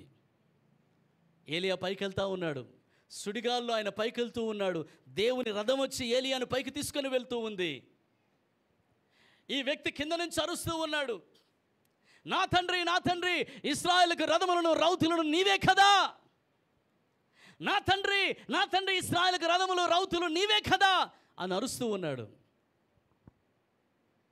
ఉన్నట్టుండి అదే ఏలియా తాను జీవితకాలం అంతా ఏ దుప్పటినైతే వేసుకొని ఉన్నాడో ఆ దుప్పటి సరిగ్గా ఎలీషా ముందు పడ్డది.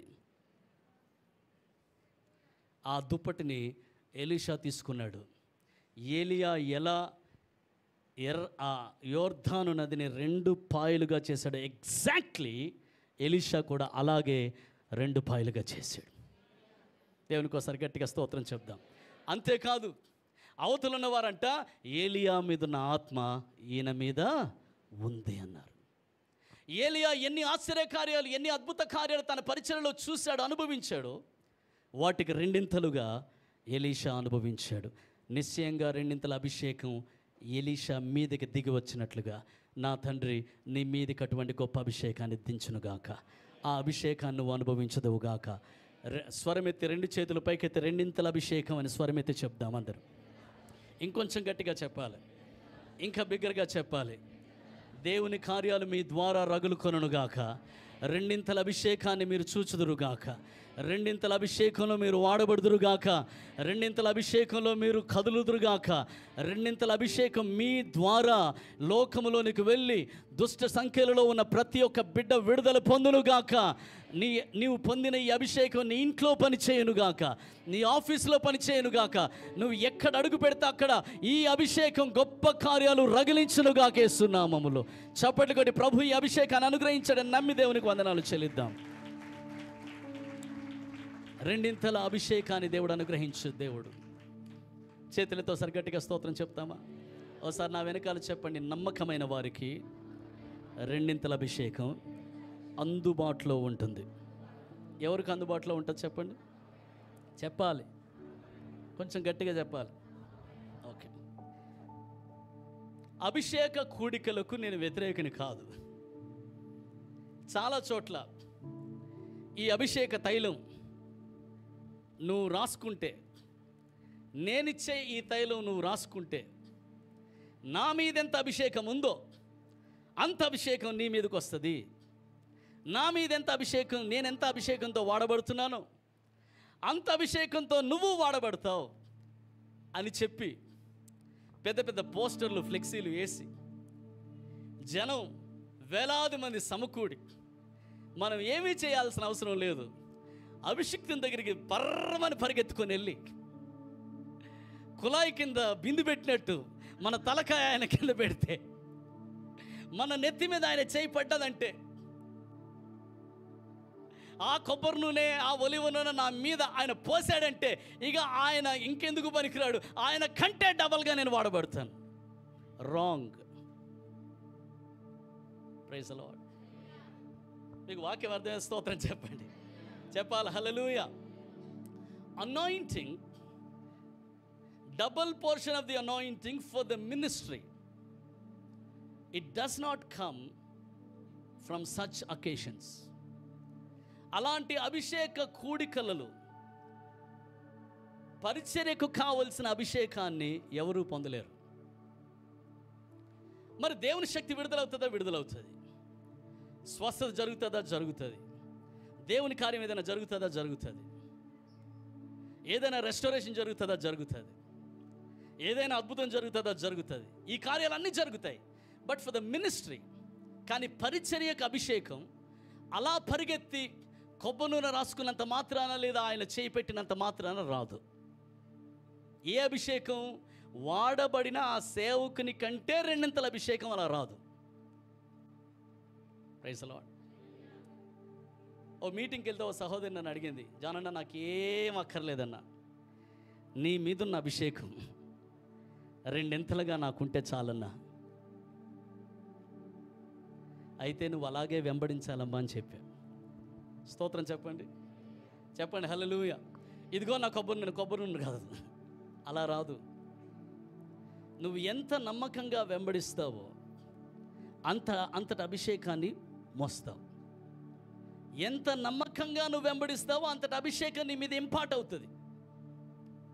ఎలీషాకు ఏలియా మీద ఉన్న అభిషేకం ఎలా వచ్చింది చెప్పండి? చెప్పరేమి? వెంబడించడం వలన. He was so faithful. ఎంత నమ్మకంగా ఉన్నాడంటే ఆ నమ్మకత్వాన్ని బట్టి, నమ్మకంగా వెంబడించిన దాన్ని బట్టి ఆయన మీద ఉన్న అభిషేకం రెండింతలుగా ఈయన మీదకి దిగి వచ్చింది. నమ్మకత్వం, దట్ ఈస్ ద కీ. అది తాళపు చెవి. ఈరోజు ప్రియ దేవుని బిడ్డలారా, నమ్మకంగా దేవుణ్ణి వెంబడిద్దాం. ఒకసారి గట్టిగా స్తోత్రం చెప్పగలరా? నమ్మకంగా పరిచర్యను వెంబడిద్దాం. నమ్మకంగా పరిచర్య చేద్దాం. నమ్మకంగా ఆయన సన్నిధిలో నిలకడగా ఉందాం. ఆయన నీకు అప్పగించిన ప్రతి దాంట్లో నువ్వు నమ్మకంగా జీవించు.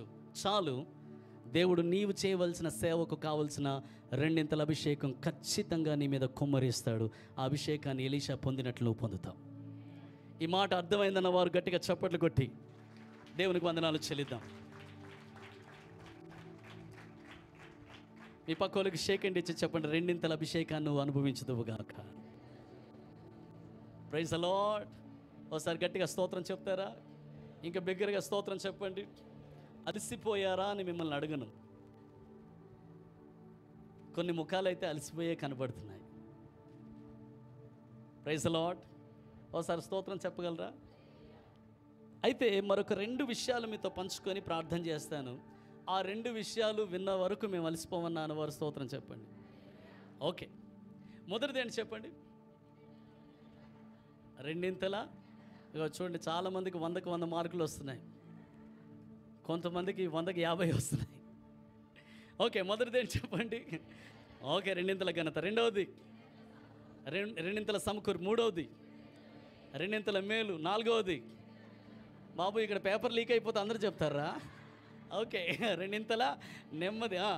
ఐదవది రెండింతల అభిషేకం. ఆరవది చూద్దాం దేవుని బిడ్డలారా, ఈ వచనాన్ని ఒకసారి చదువుకుందాం. ఆదికాండము 41వ అధ్యాయం 50 నుంచి 52 వచనాలు. ఆదికాండం 41వ అధ్యాయం 50 నుంచి 52 వచనాలు చదువుదాం. కరువు సంవత్సరములు రాకమునుపు యోసేపుకి ఇద్దరు కుమారులు పుట్టిరి. ఓను యొక్క యాజకుడైన పోతీఫర కుమార్తెయగు ఆసెనతు అతనికి వారిని కనెను. అప్పుడు యోసేపు దేవుడు నా సమస్త బాధను నా తండ్రి ఇంటి వారినందరినీ నేను మర్చిపోవునట్లు చేసెనని చెప్పి తన జ్యేష్ఠ కుమారునికి మనష్షే అని పేరు పెట్టెను. తరువాత అతడు నాకు బాధ కలిగిన దేశమందు దేవుడు నన్ను అభివృద్ధి పొందించినని చెప్పి రెండవ వానికి ఎఫ్రాయిము అను పేరు పెట్టాను. చాలండి, ఒకసారి బిగ్గరగా స్తోత్రం చెప్దాం. యోసేపు సాక్ష్యం ఇస్తూ ఉన్నాడు, నాకు బాధ కలిగిన దేశమందే, వేరే దేశంలో కాదు. ఎక్కడ నేను బాధపడ్డానో, ఎక్కడ నేను తలదించుకున్నానో, ఎక్కడ నేను కృంగిపోయానో, ఎక్కడ అవమాన భరితుడయ్యానో, ఎక్కడ నా మీదకి నిందొచ్చిందో అదే దేశంలో దేవుడు నన్ను నిలవబెట్టి దేవుడు నన్ను అభివృద్ధి చేశాడు. ఈరోజు దేవుని సేవకుడిగా మీ మీద పలుకుతూ ఉన్నాను. ఎక్కడ నీవు తలదించుకున్నావో, ఎక్కడ బాధపడ్డావో, ఎక్కడ కన్నీళ్లు విడిచావో, ఎక్కడ అవమానించబడ్డావో ఆ దేశమందే, ఆ స్థలమందే, అదే స్థలంలో దేవుడు నీ తల ఎత్తునుగాక, నీవు గొప్ప అభివృద్ధిని చూచుదువుగాక. యోసేపు ఆ దేశమందే అభివృద్ధి పొందాడు. ఆ స్థలంలోనే దేవుడు అతన్ని నిలబెట్టాడు. ఎక్కడ బాధపడ్డాడో, ఎక్కడ బాధను అనుభవించాడో అక్కడే యోసేపును దేవుడు అంచెలంచెలుగా అందరి ముందు హెచ్చించాడు, గొప్ప అభివృద్ధిని అనుగ్రహించాడు. యోసేపు జీవితంలో రెండింతలుగా అనుభవించింది ఏంటో తెలుసా? మీరు వంశావళి చూస్తే యోసేపు కుమారులకు రెండింతల భాగము, రెట్టింపు భాగము అనుగ్రహించబడెను అనే మాట మనం చూస్తాం. యోసేపు కుమారులకు రెట్టింపు భాగం అనుగ్రహించబడ్డది. యోసేపు కుమారులు ఇద్దరైతే ఆ ఇద్దరు కుమారుల పేరున వంశావళిలో చేర్చబడ్డాయి.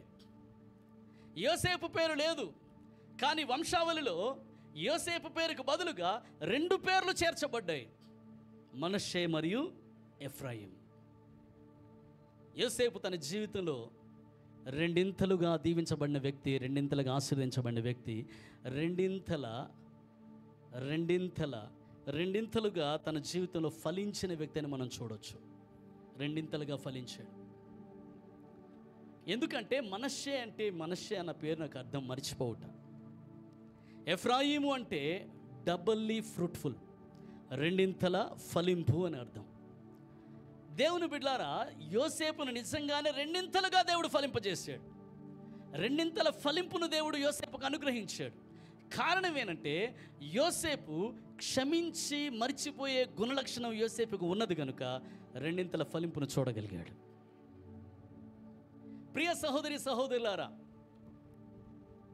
అనేక మంది నిన్ను బాధపరచడం, నిన్ను గాయపరచడం, నీ హృదయాన్ని బద్దలు చేయడం, నీకు కీడు చేయడం, అన్యాయం చేయడం, నీకు మోసం చేయడం, నీకు ద్రోహం చేయడం అన్నది ఈ లోకంలో చూస్తూనే ఉంటావు. కానీ యోసేపు వలె నీకు అన్యాయం చేసిన వారిని, నిన్ను గుంటలో నూకేసిన వాళ్ళని, నిన్ను తిట్టిన వారిని, కొట్టిన వారిని, నిన్ను శ్రమపరిచిన వారిని, నీకు ద్రోహం చేసిన వారిని, నిన్ను అమ్మేసిన వారిని యోసేపు క్షమించినట్లుగా నీవు క్షమించి వారు చేసిన ద్రోహాన్ని మర్చిపోతే నిశ్చయంగా దేవుడు నిన్ను కూడా రెండింతలుగా ఫలింపజేస్తాడు. రెండింతల ఫలింపు నీవు నీ కుటుంబం అనుభవించుదురుగాక. ఓసారి మీ పక్క వాళ్ళకి షేక్ హ్యాండ్ ఇచ్చి చెప్పాలి, క్షమించాలి, మర్చిపోవాలని చెప్పాలి. క్షమించాలి, ఇంకేం చేయాలి? మర్చిపోవాలి. Praise the Lord. ఓసారి గట్టిగా స్తోత్రం చెప్తామా? క్షమించాలి, మర్చిపోవాలి. రెండింతల ఫలింపు నీ జీవితంలో ఉండాలి అంటే ఇది అద్భుతమైన తాలింపు చెవి. ఎవరైతే తమ జీవితంలో సంవత్సరాల తరబడి అలాగే హోల్డ్ ఆన్ చేస్తారో, నేను క్షమించనన్నా, అరే మీ నాన్నరా, ఆహా మా నాన్న అయితే క్షమించను నేను, నీ తల్లిరా, ఆహా నేను క్షమించను, మీ అత్తగారు, ఆహా క్షమించను, మీ సొంత అక్కరా, ఆహా క్షమించను, నీ భర్త మాయన, ఆహా క్షమించను అలా ఎవరినన్నా క్షమించమని చెప్పు, వాళ్ళని మాత్రం క్షమించమని అసలు చెప్పొద్దు. నా కంఠంలో ప్రాణం ఉంటుండగా నేను వాళ్ళని క్షమించను. ఇలాంటి వారు రెండింతలుగా ఫలించలేరు. నువ్వు రెండింతలుగా ఫలించాలి, బహుగా ఫలించాలి. నీ ఫలింపు గోడ మీదకి ఎక్కి వ్యాపించాలి. అంత విస్తారంగా నువ్వు ఫలించాలి అంటే నీకు ద్రోహం చేసిన వారిని, నీకు మోసం చేసిన వారిని, నిన్ను గాయపరిచిన వారిని, నీకు కీడు చేసిన వారిని క్షమించి వారు చేసిన కీడును మర్చిపోవాలి. మర్చిపోవడం ఎట్ట సాధ్యమవుతుందన్నా? అన్న పగిలిపోయిన అద్దాన్ని ఎవడన్నా అతికించగలడా అని కొంతమంది చెప్తారు. పగిలిపోయిన అద్దాన్ని ఎవడైనా కొంతమంది వాట్సాప్లో భలే కొటేషన్లు పెడతారు. పగిలిపోయిన అద్దాన్ని ఎవడైనా అతికించగలడా? అసలు పగిలిపోయిన అద్దాన్ని ఎందుకు ముందు పెట్టుకున్నావు?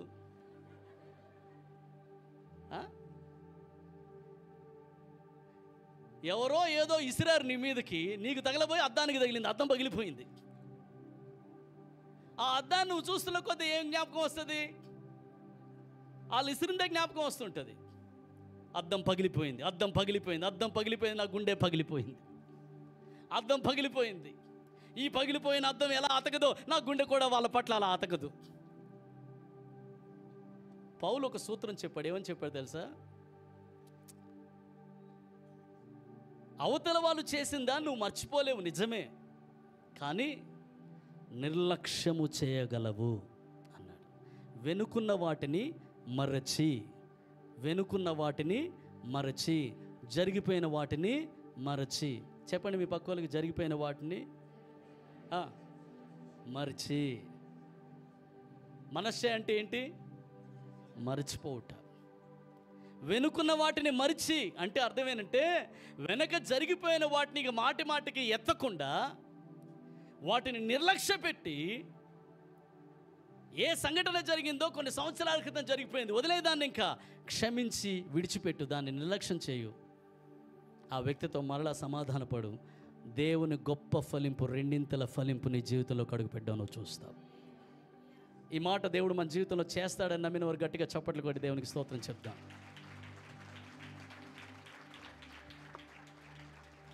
ఆఖరి ఆశీర్వాదం మీకు ముందు ఉంచి ప్రార్థన చేస్తాను. దేవునికి ఒకసారి గట్టిగా స్తోత్రం చెప్తారా?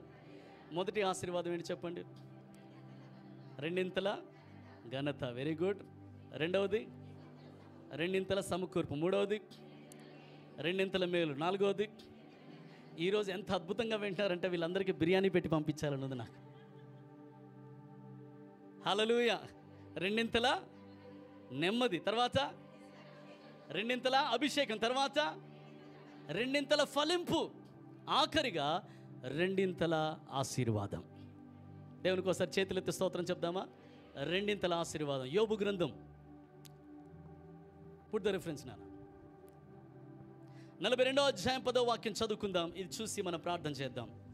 42వ అధ్యాయం 10వ వాక్యం. మరియు యోబు తన స్నేహితుల నిమిత్తం ప్రార్థన చేసినప్పుడు యెహోవా అతని క్షేమ స్థితిని మరలా అతనికి దయచేసెను.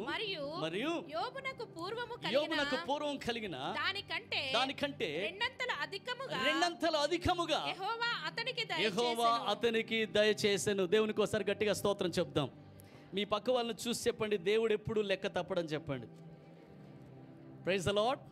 ఆశ్చర్యకరమైన విషయం ఏంటంటే, యోబు గ్రంథం 1వ అధ్యాయం మొదటి 4 వచనాల్లో యోబుకి ఎంత ఆస్తి ఇవ్వబడ్డదో రాసుంది, ఎంత ఆస్తి ఇవ్వబడ్డదో రాసుండదు.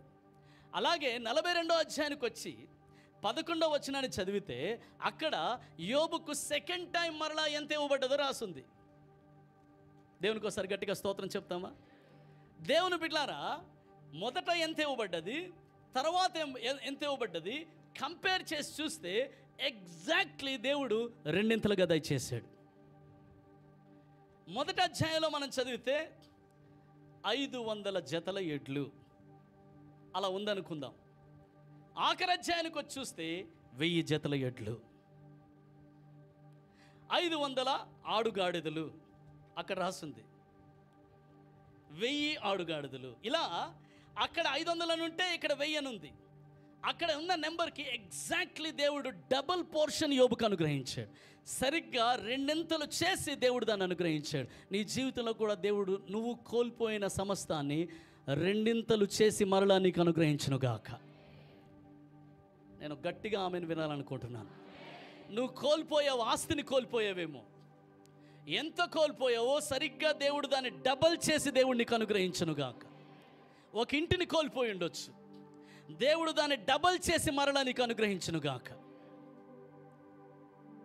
నీవు దేన్ని కోల్పోయావో, దేన్ని నష్టపోయావో దాన్ని దేవుడు రెండింతలుగా మరలా నీకు అనుగ్రహించగలుగుతాడు. రెండింతలుగా ఇచ్చు దేవుడు, ఆయన రెండింతలుగా అనుగ్రహించగల దేవుడు. దేవుని నామానికి స్తోత్రం చెప్దాం. యోబుకు ఒకటి మాత్రమే రెండింతలుగా ఇవ్వలేదు. ఏంటో తెలుసా? భార్య, పిల్లలు. Praise the Lord. స్తోత్రం చెప్పండి.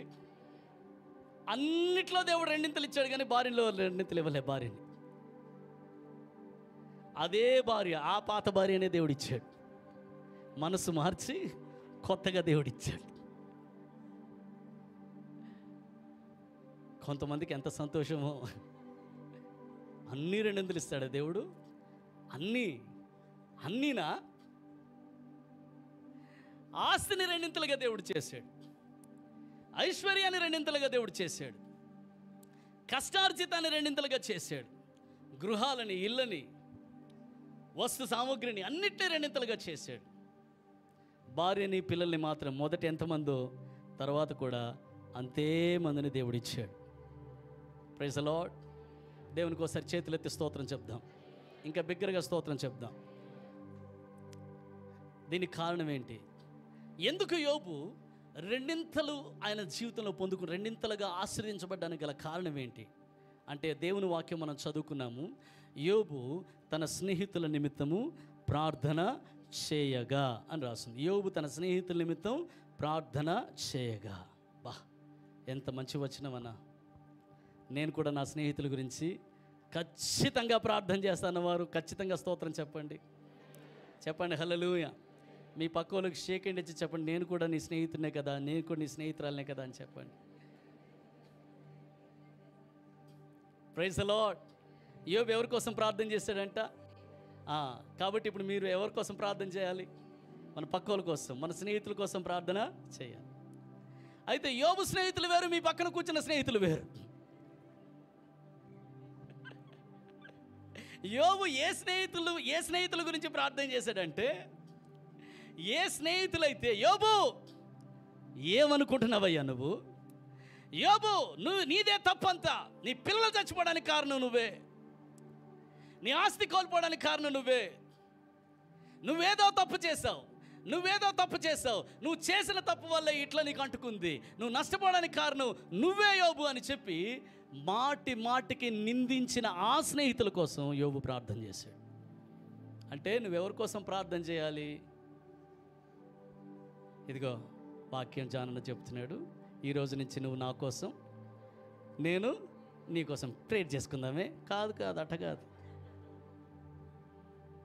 అలా కాదు. ఎవరి కోసం ప్రార్థన చేయాలంటే నీ మీద లేనిపోని నిందలు పలికే వారి కొరకు నువ్వు ప్రార్థన చేయాలి. అప్పుడు దేవుడు నిన్ను రెండింతలుగా ఆశీర్వదిస్తాడు. ఈరోజు వాక్యం చేత దీవించబడ్డామన్న వారు గట్టిగా చప్పట్లు కొట్టేసే స్తోత్రం చెప్దాం. గట్టిగా చప్పట్లు కొట్టేసే నామానికి స్తోత్రం చెల్లిద్దాం. ఓసారి నా వెనకాల చెప్పండి. మొట్టమొదటి నుంచి మనం ఏం నేర్చుకున్నాం చెప్పాలి. నంబర్ 1, రెండింతల ఘనత మనం దేవుని యొద్ద నుంచి అనుభవించదము గాక. ఆమెన్. రెండవది, రెండంతల సమకూర్పు దేవుని దగ్గర నుంచి మనం అనుభవించదంగా. మూడవది, రెండంతల మేలు మనం దేవుని దగ్గర నుంచి అనుభవించదంగా. నాలుగవది, రెండంతల నెమ్మది మన కుటుంబాల్లో మనం చూచదము గాక. ఐదవది, రెండంతల అభిషేకమును దేవుని దగ్గర నుంచి మనం పొందుకుందాము గాక. ఆరవది, రెండంతల ఫలింపు, రెండంతల ఫలింపును మనము చూచుదాము గాక. ఏడవది, రెండింతల ఆశీర్వాదమును మనలో ప్రతి ఒక్కరూ అనుభవించదము గాక.